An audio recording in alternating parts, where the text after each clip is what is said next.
It's kind of wild to think about how different people thought the 2020s would look. It's like they saw us zipping around in flying cars, right? Or living on the moon by now. But here we are, still in regular old cars, still working on basic problems like traffic and the moon. Well, still pretty far away. I always find it interesting to think about those old predictions and wonder, why didn't these things happen? We've got all this advanced tech, right? I mean, smartphones, AI, self-driving cars, those are all real, and they're even impressive. But they're not exactly what people pictured back in the day. Like, take the idea of flying cars. This was the dream, right? The Jetsons made it look so simple, but when you think about it, flying cars would be an absolute nightmare to manage. Imagine regular traffic, but in three dimensions. Plus safety, regulations, and even the cost. It's just not as realistic as it sounds. Maybe it's better that we're working on self-driving cars instead. Still kind of cool, just a little more grounded. And then there's space colonization. People back in the 60s and 70s were sure we'd be living on the moon by now, or at least have some kind of permanent base. It's funny because we actually do have the tech for it, sort of. But the resources, time, and money needed to get something like that up and running. Way more than people realized. And on top of that, there's actually a big question of why. Like, why go to the moon when we have so many things to work on here? What's even weirder are predictions around cities. I came across some old articles that imagine cities of the future as these totally clean, self-sustaining environments where technology basically did everything for us. But what actually happened is almost the opposite. Cities got bigger, more congested, and the tech is more focused on convenience, not exactly sustainability. I think, if anything, these old predictions show us how unpredictable our future really is.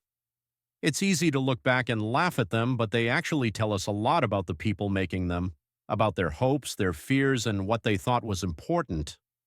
Maybe 50 years from now, people will look back at our ideas of the future and think they're just as unrealistic. Anyway, it's fun to think about. These missed predictions don't mean people were wrong. They just saw things differently than we do. Who knows, maybe our kids or grandkids will actually get to see some of those things. Or maybe their version of the future will be something we can't even imagine yet. Kind of makes you wonder, doesn't it? Nuclear energy. It's one of those topics that gets a lot of reactions, right? People either love it or hate it. But honestly, I've always found it super fascinating. The idea that we can generate so much power from something so small. That's mind-blowing to me. I mean, we're talking about splitting atoms, and from that, we get all this energy. Sure, there's the whole nuclear disaster thing that comes up every time the topic is brought up. Chernobyl, Fukushima, it's scary stuff. But here's the thing. Those incidents were incredibly rare. They're still talked about today because they're outliers, not the norm. And every time we push forward with technology, we get safer. Nuclear plants today are much, much safer than they used to be, with so many precautions in place. And then there's the whole waste issue.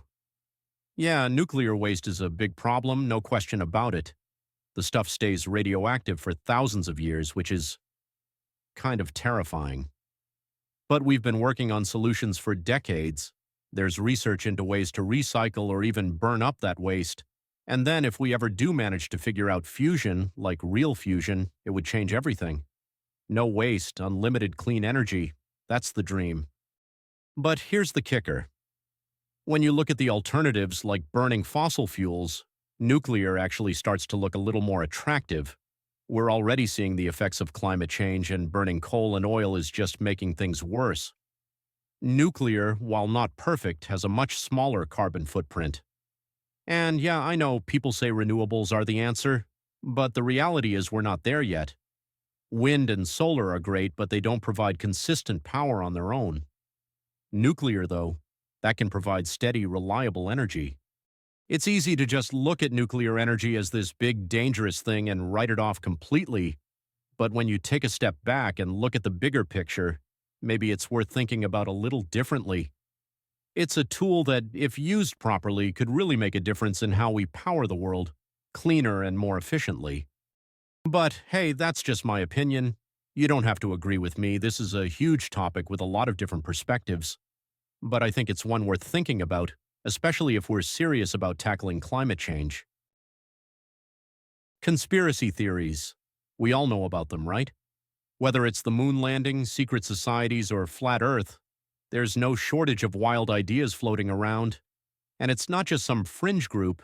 These theories tend to spread like wildfire, even among people who you'd think wouldn't buy into them. So, what's the deal? Why do we love conspiracy theories so much? I mean, think about it. There's something oddly comforting about believing there's some grand secret hidden behind the curtain, right? Like the idea that the government or some powerful group is secretly pulling the strings explains a lot of the chaos in the world. It's almost like the world makes more sense if you believe there's a big bad behind everything. And honestly, there's something kind of thrilling about it, like you're part of a secret club that sees the truth when no one else does. But here's the thing. As fun as these theories can be, they often tap into our deepest fears. Like, we don't always trust the people in charge, so when something goes wrong, it's easier to believe it's intentional rather than just a series of messed up events. Conspiracy theories fill in the gaps for us, offering an explanation when the real truth just seems too boring or complicated. You don't have to look far to see how these ideas can spiral out of control either. We've all heard the ones about world leaders being part of a shadowy cabal, or that 9/11 was planned by the government, or even that the COVID-19 pandemic was some kind of scheme. One of the reasons these things take off is because they often start with a kernel of truth.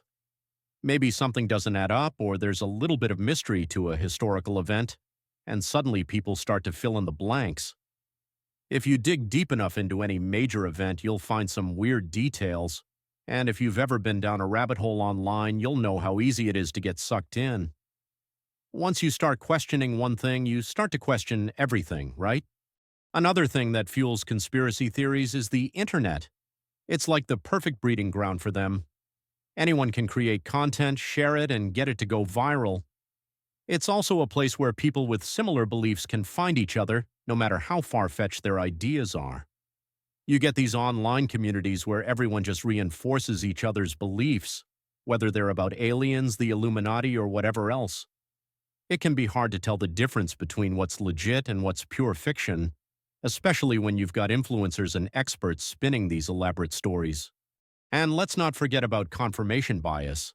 This is when you only seek out information that supports what you already believe. So, if you're someone who thinks that the government's hiding the truth, you'll be more likely to click on articles and videos that confirm that belief.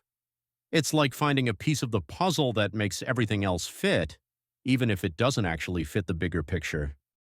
But here's where it gets interesting. At the end of the day, conspiracy theories are kind of a reflection of us. They say something about the way we process uncertainty, fear, and trust. They highlight how easy it is to fall into the trap of thinking we know the real story, even when we don't. And let's face it, sometimes it's just more fun to imagine the world as some big mysterious puzzle to solve. Now, I'm not saying we should just brush all conspiracy theories off as nonsense. Sometimes the official story doesn't add up, and there are definitely cases where things are hidden or misrepresented. But it's important to take a step back, look at the evidence, and not let the wildest, most extreme ideas take over. Ultimately, these theories play on our natural curiosity and skepticism, and they give us a way to feel like we have control over a world that sometimes seems out of control. Conspiracy theories will always be around, and maybe we'll never fully understand why they've become such a big part of our culture, but it's something worth thinking about for sure. Infinity. Just saying the word feels heavy. It's like this big, ungraspable thing that's always there, sitting quietly in the back of everything. No beginning, no end, just endlessness. And the more you think about it, the harder it gets to wrap your head around. It's not the kind of thing you can just neatly explain, you know? It's one of those ideas that feels like it exists beyond us, but somehow it's everywhere at the same time. Take numbers, for example. We've all heard it before. Numbers go on forever. You can count as high as you want, and there will always be one more waiting for you. That's infinity right there. But here's where it gets weird. Even between two numbers, there's an infinite amount of other numbers. Like between 1 and 2, you've got 1.1, 1.11, 1.111. You get the idea. It's like there's no such thing as small enough when it comes to numbers. Even the tiniest fraction has something smaller hiding inside it. That's kind of mind-blowing, isn't it? But it's not just numbers. Think about space for a second. The universe is so big we can't even properly measure it. Scientists say it might be infinite, stretching out forever in every direction. But if it is infinite, what does that actually mean? Does it just keep going and going, or is there an edge? And if there is an edge, what's beyond it? More space? Nothing? The idea of space just stretching forever makes you feel so small, like you're just this tiny speck in something so vast it doesn't even notice you're there. And it's not just the size of space that's infinite, it's the possibilities too. If the universe really does go on forever, does that mean there are infinite versions of you out there? Like, somewhere there's a version of you that decided to wear a different shirt today, or a version that made a completely different life choice years ago. Every single possibility playing out somewhere in this never-ending cosmos. It's a wild thought, isn't it? Kind of exciting, but also a little unnerving. Like, what does that mean for the choices we make? If every possibility exists somewhere, does it even matter what we do? Or maybe it makes it matter more. I don't know. Infinity also shows up when we think about time. We like to think of time as this straight line with a beginning and an end. But is that really how it works? What came before the beginning? And what happens after the end? Does time just stop, or does it loop around and start all over again? Some people think time is infinite in both directions, stretching forever into the past and the future. But if that's true, how do we even exist in this one tiny moment? It's like trying to find a single drop of water in an endless ocean. It doesn't make sense, but here we are. Here's the thing about infinity, though. It's not just some big cosmic idea. It's something we deal with in little ways all the time. Like, have you ever tried to think about all the things you don't know? That's infinity right there. No matter how much we learn or discover, there's always more out there. More questions, more mysteries, more stuff we'll never fully understand. And maybe that's a good thing. Maybe the whole point of infinity is that it keeps us curious, it keeps us wondering. But infinity can also feel overwhelming. Like, if everything is infinite, does anything we do really matter?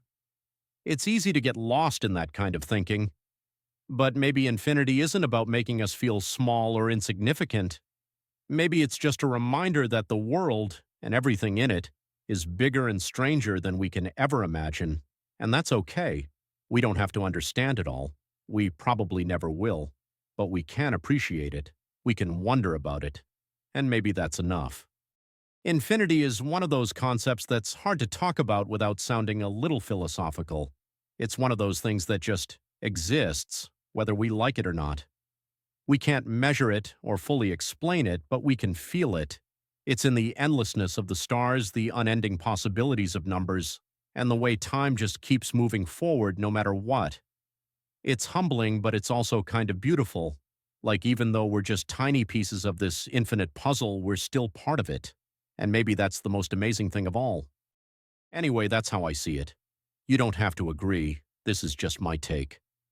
Infinity is one of those things that everyone thinks about a little differently, and that's what makes it so fascinating. It's not about having the right answer. It's about letting yourself wonder. Imperfection.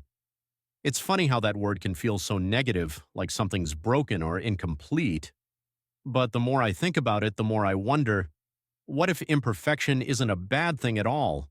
What if it's actually what makes life, well, life? We're surrounded by this constant pressure to be perfect. Perfect looks, perfect jobs, perfect relationships. Social media doesn't help, right? Everyone's highlight reel makes it seem like they've got it all figured out. But deep down, we all know that's not real. Nobody's perfect. We're just really good at pretending sometimes. And the weird thing is, perfection, true perfection, can be kind of boring. Imagine a world where everything was flawless, every flower identical, every song perfectly balanced, every moment going exactly as planned. It sounds nice for about 5 minutes, and then it just feels flat. No surprises, no growth, no fun. Imperfection, though. That's where all the interesting stuff happens. Think about art. The most beautiful paintings, the most moving songs, they're full of little flaws and quirks. That's what makes them human. The same goes for nature. Look at a forest. Nothing lines up perfectly. It's all chaotic and wild. But that's what makes it beautiful. If every tree were the same height, spaced exactly the same distance apart, it'd just look fake. Nature thrives on imperfection. So why don't we? Imperfection is also where we grow. Think about mistakes for a second. Nobody likes making them. They're frustrating, embarrassing, sometimes even painful. But without them, how would we ever learn anything? Every time you mess up, it's a chance to figure something out, to get better, to see things differently. Perfection doesn't give you that. It's like a dead-end street. But imperfection, that's a whole world of possibilities. And then there's the way imperfection connects us. Like when someone opens up about their flaws or struggles, doesn't that make them feel more real to you? More relatable? Perfect people are intimidating. They don't feel human. But when someone's a little messy, a little complicated, you see yourself in them. Imperfection is what makes relationships meaningful. It's where empathy and understanding come from. Even when it comes to ourselves, imperfection has a strange kind of power. We spend so much time trying to hide our flaws, but what if we didn't? What if we leaned into them instead? I mean, think about your favorite people. Are they your favorites because they're perfect? Or is it because of the way they laugh too loud? Or how they're always late but have the best stories? Or the way they're unapologetically themselves? Those little imperfections, that's what makes them unique. That's what makes them them. And yet, we're so hard on ourselves. We see imperfections as something to fix, not something to embrace. Like, once I lose the weight, or once I get that promotion, or once I figure everything out, then I'll be happy. But what if that perfect version of yourself isn't the goal? What if the goal is to just keep growing, keep learning, and be okay with not having it all together? I think imperfection is what gives life its texture. It's the cracks in the pottery that make it interesting. It's the unexpected detours that turn into the best memories. It's the little moments of failure that lead to the biggest breakthroughs. Perfection is static. It's smooth, polished, and untouchable. But imperfection, that's alive. That's where the magic is. Of course, that doesn't mean we should stop trying to improve. Growth is important and striving for better isn't a bad thing. But maybe the key is to stop equating better with perfect. Because perfect doesn't exist. And honestly, would we even want it to? I guess what I'm trying to say is that imperfection isn't something to be afraid of. It's not a flaw in the system. It is the system. It's what makes us human, what makes life beautiful, and what keeps things interesting. So maybe instead of chasing perfection, we could learn to appreciate the cracks, the quirks, the messiness of it all, because that's where the good stuff really happens. Anyways, that's really all I got to say for now. Thanks for joining in, and I'm looking forward to seeing you again. Nostalgia is such a strange feeling, isn't it? One minute you're going about your day, and the next you hear a song or catch a familiar smell, and suddenly you're transported back to some moment you hadn't thought about in years. It's like time travel, but instead of visiting the future, you're dropped into this warm, blurry snapshot of your past. It's comforting, for sure. Nostalgia feels safe, like a hug from an old friend you haven't seen in ages. But it's not just about the good times. There's always this little edge to it, this faint ache. It's like your brain is saying, hey, remember when life felt simpler? When everything made sense? Even if, let's be honest, it probably didn't. What's wild to me is how specific nostalgia can be. Like it's not just childhood or high school. It's the sound of a pencil sharpener in a quiet classroom, or the smell of your grandparents' house, or the way the sun hit the pavement on a summer evening. These tiny, seemingly random details stick with you, and they come rushing back at the most unexpected times. Why is that? Why does our brain choose those moments to hold on to? Sometimes I wonder if nostalgia is less about the past itself and more about how we felt in those moments. Maybe we're not longing for the specific scene, but for the version of ourselves that existed back then.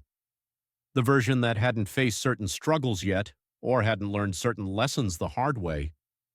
It's not that we want to go back, well, maybe sometimes we do, but more that we miss the feeling of being that person. What's funny is that nostalgia isn't always accurate. Our memories are far from perfect, and we tend to polish them up a bit when we look back. That song you loved in middle school might have actually been terrible, or that family vacation might have been filled with arguments you conveniently forgot. But in your head, it's golden, untouchable, and maybe that's okay. Maybe nostalgia is less about facts and more about the feelings those facts leave behind. And then there's the question of why we feel nostalgic at all. I've read that it might be a coping mechanism, like our brain's way of grounding us when the present feels a little too chaotic. Nostalgia gives us something steady to hold on to, a reminder that we've been through a lot and made it to where we are. It's almost like your past self reaching out and saying, "Hey, remember this?" You're still that person, deep down. But nostalgia isn't just personal, it's collective too. Think about how people bond over shared memories. TV shows, music, games from a specific era. These things create this weird sense of connection between strangers. Like if you grew up in the 90s, you might feel an instant bond with someone else who remembers the same cartoons or pop songs. Nostalgia becomes this shared language, a way of saying, we might not know each other, but we lived through the same moments. At the same time, there's a risk of getting stuck in nostalgia, like it's easy to idealize the past and forget that it wasn't perfect. Every generation seems to do this, talking about the good old days as if they were somehow better than now. But nostalgia can blur the details. It's not the whole story, just the highlights. And while it's nice to visit those highlights, you don't want to live there permanently. I think the trick with nostalgia is finding a balance, appreciating the past without getting trapped in it, letting it remind us of who we were and how far we've come, but not letting it keep us from moving forward. It's like looking at an old photo album. You smile, maybe tear up a bit, and then you close it and get back to the present. So yeah, nostalgia is complicated. It's warm and bittersweet, comforting and a little painful all at once. But maybe that's why it matters. It's proof that the moments we live now will someday matter too, even if we don't realize it yet. Luck is one of those things we talk about all the time but rarely stop to think about. Like, what even is luck? Is it just random chance? Something we earn by making good choices?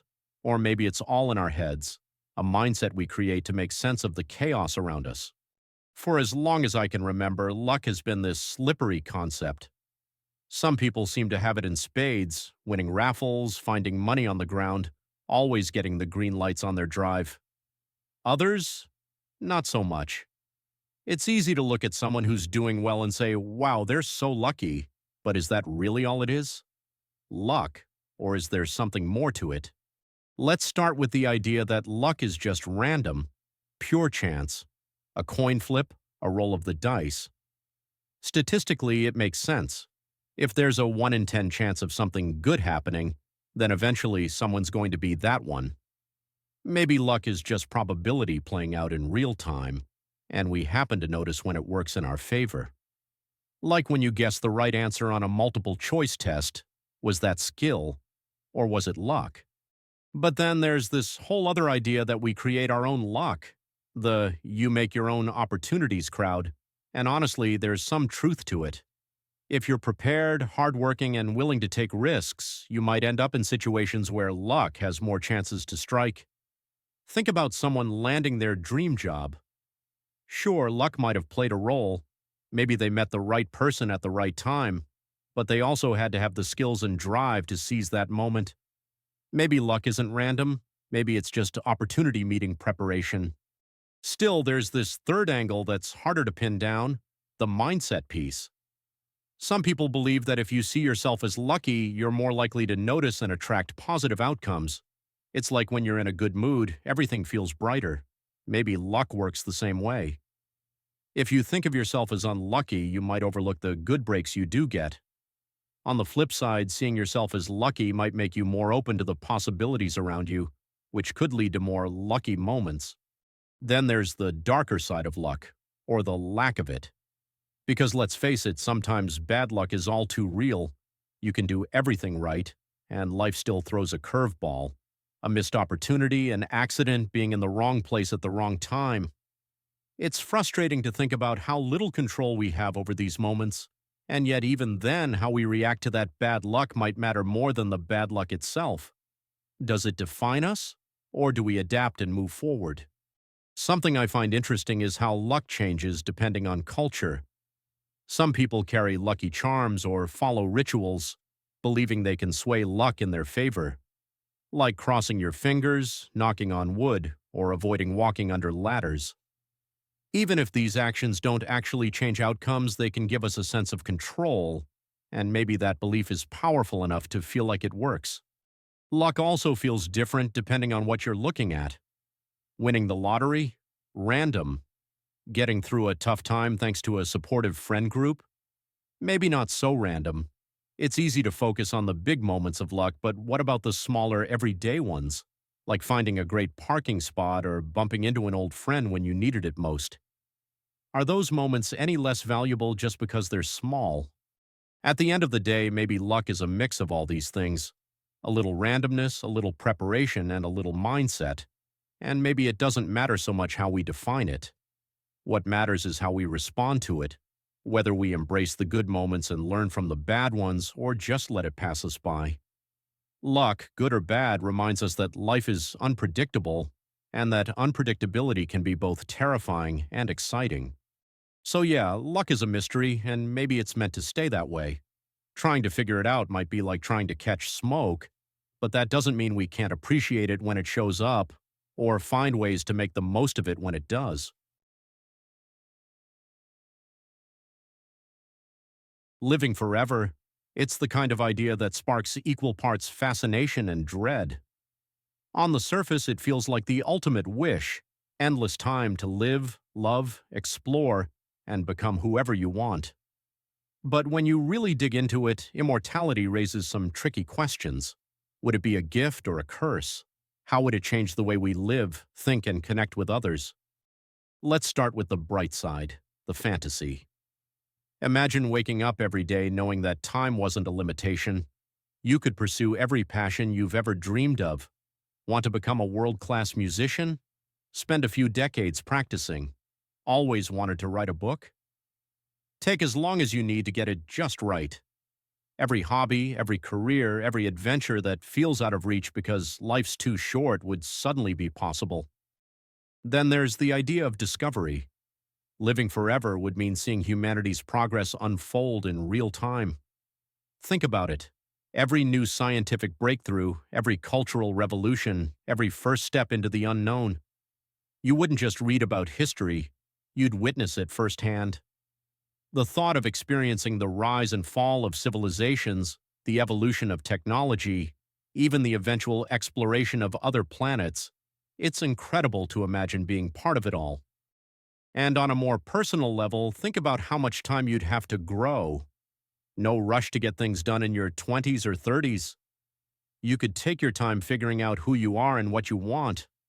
Life could feel less like a race and more like an open-ended journey, with room for mistakes, reinventions, and endless possibilities.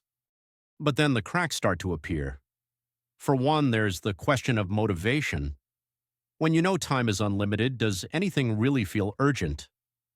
So much of what drives us comes from the fact that life is finite.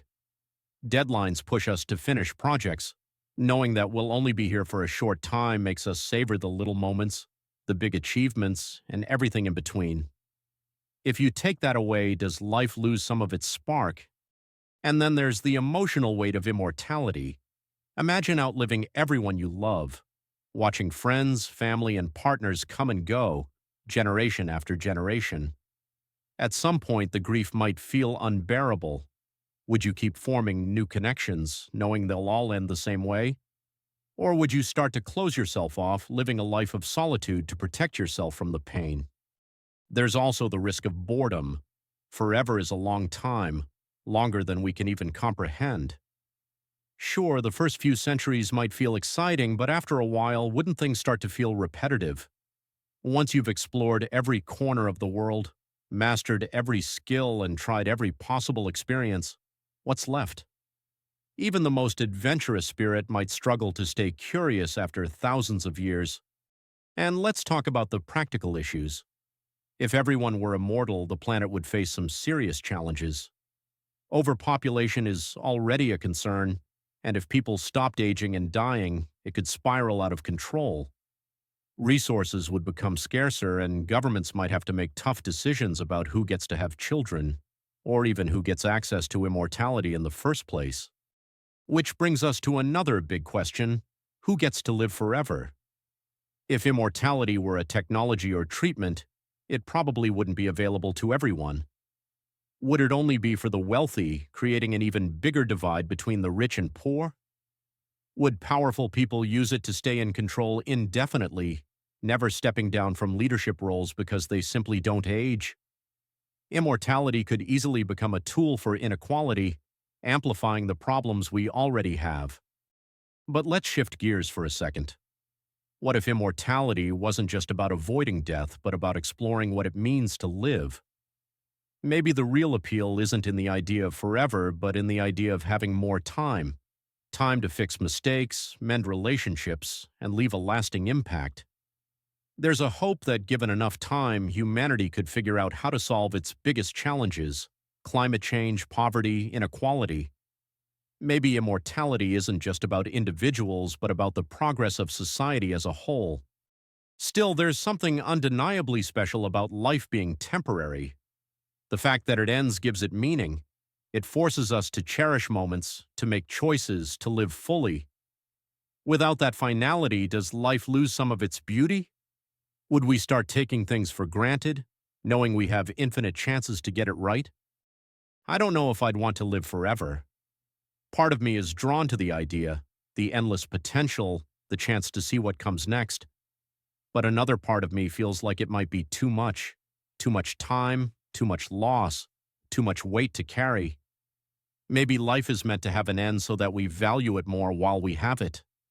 Of course, these are just my thoughts. Immortality might still be far off or maybe even impossible, but it's one of those ideas that makes you think about what really matters. Would you take the chance to live forever, or do you think life is better when it's finite?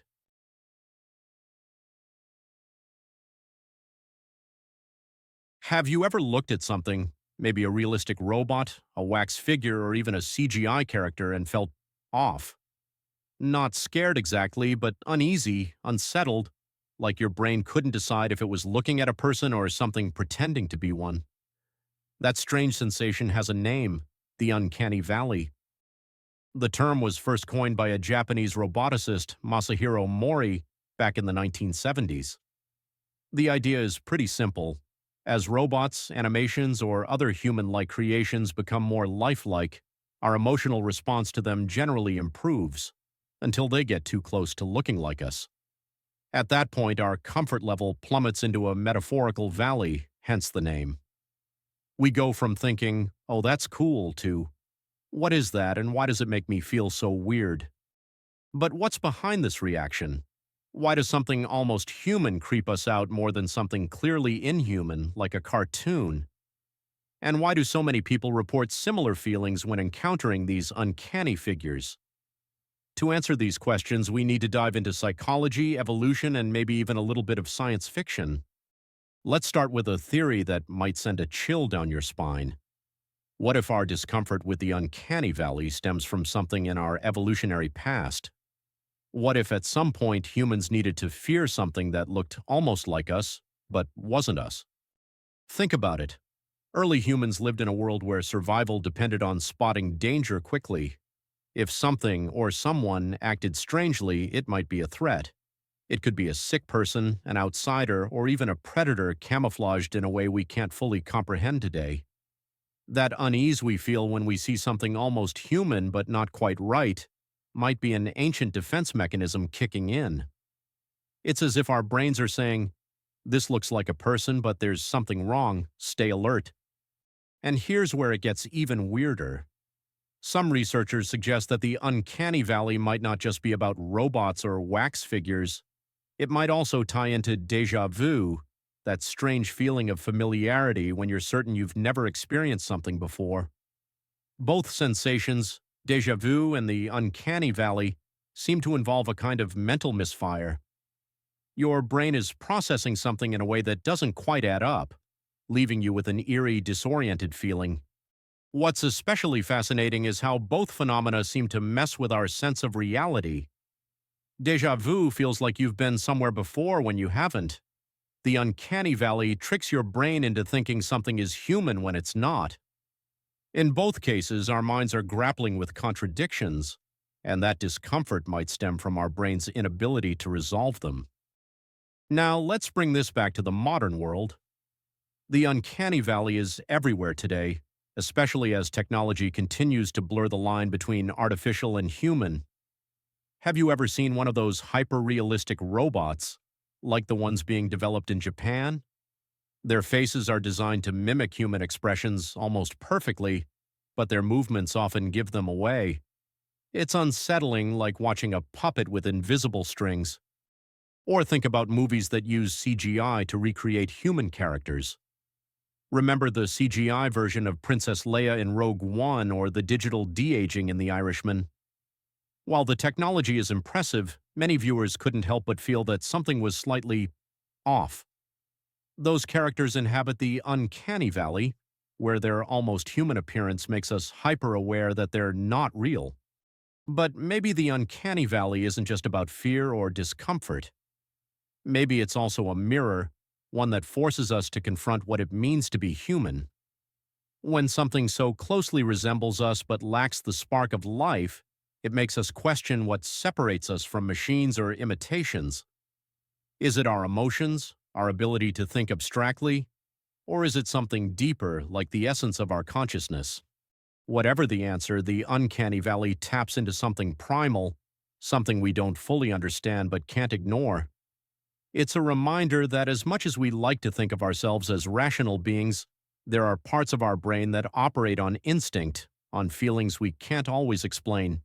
So the next time you feel that shiver of unease, whether it's from a robot, a wax figure, or even a moment of déjà vu, take a second to wonder why. Maybe it's just a harmless glitch in your brain, or maybe it's something much older, a relic of a time when recognizing what wasn't human could mean the difference between life and death. As technology advances, it's likely we'll encounter the uncanny valley more and more, from virtual reality to AI companions.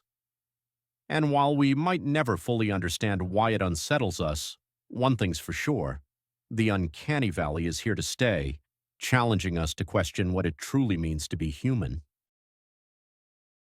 Have you ever thought about how strange it is that we assign personality to numbers? It's one of those things you don't really notice until you start thinking about it. Like, why does 7 feel mysterious or even lucky to so many people? And why does 13 have this bad reputation, like it's cursed or something? They're just numbers, right? Yet somehow they feel like so much more. Take the number 1, for example. It's the symbol of being first, being the best. It feels strong, confident, maybe even a little bit proud. When you think about it, we're always told to strive for number 1, but why not number 2? It's just as important, but it doesn't get the same spotlight. 2 has this vibe of balance, partnership, like it's the friendlier, more cooperative sibling to number 1. Then there's 3, which always seems to pop up everywhere. Fairy tales, religion, even jokes. It's like the magic number. Good things come in threes, people say. There's something about it that feels complete, like a triangle where everything fits just right. 4, on the other hand, feels solid and dependable. It's the number of stability, like the 4 legs of a table, not flashy but essential. But then you hit 5 and it's a bit of a wild card. It feels playful, a little chaotic, like it doesn't care about structure or rules. Maybe that's why it's so common in music, with things like the 5-note pentatonic scale. It's a number that can't sit still, always moving, always changing. 7, though. 7 has this almost mystical energy. It's tied to so many things: 7 continents, 7 wonders of the world, 7 days in a week. It feels like the thinker of the numbers, the one that's always searching for deeper meaning. And then you've got unlucky 13, the number everyone seems to avoid. Some buildings even skip the 13th floor, as if pretending it doesn't exist will somehow keep bad luck away. It's funny how much power we give to that superstition. And it's not just individual numbers that have these personalities. Certain combinations carry their own weight, too. Take 911, everyone knows what that means in an emergency context. Or 24/7, which feels like the symbol of constant availability in our fast-paced world. Somehow we've woven numbers into our culture so deeply that they're not just tools for counting anymore. They're part of the stories we tell and the ways we see the world. There's also something about how numbers feel in different contexts. $100 feels like a nice round number, like you've achieved something. But add one more zero, and 1,000 feels massive, almost out of reach. And yet numbers like infinity just break the brain entirely, so big and abstract that they feel less like a number and more like a concept. I wonder if this connection we have with numbers is just human nature. We love to categorize things, to assign meaning to the world around us. Maybe giving numbers personalities is our way of making them less cold and mathematical, more relatable. Or maybe it's because we see patterns everywhere. Humans are wired to notice connections, and once we spot one, we can't unsee it. What's funny is that these feelings about numbers aren't universal. Different cultures have completely different takes. In China, 8 is seen as incredibly lucky because the word for it sounds like prosperity. Meanwhile, 4 is considered unlucky because it sounds like death. It's wild how much meaning we attach to these symbols, and how those meanings can change depending on where you are in the world.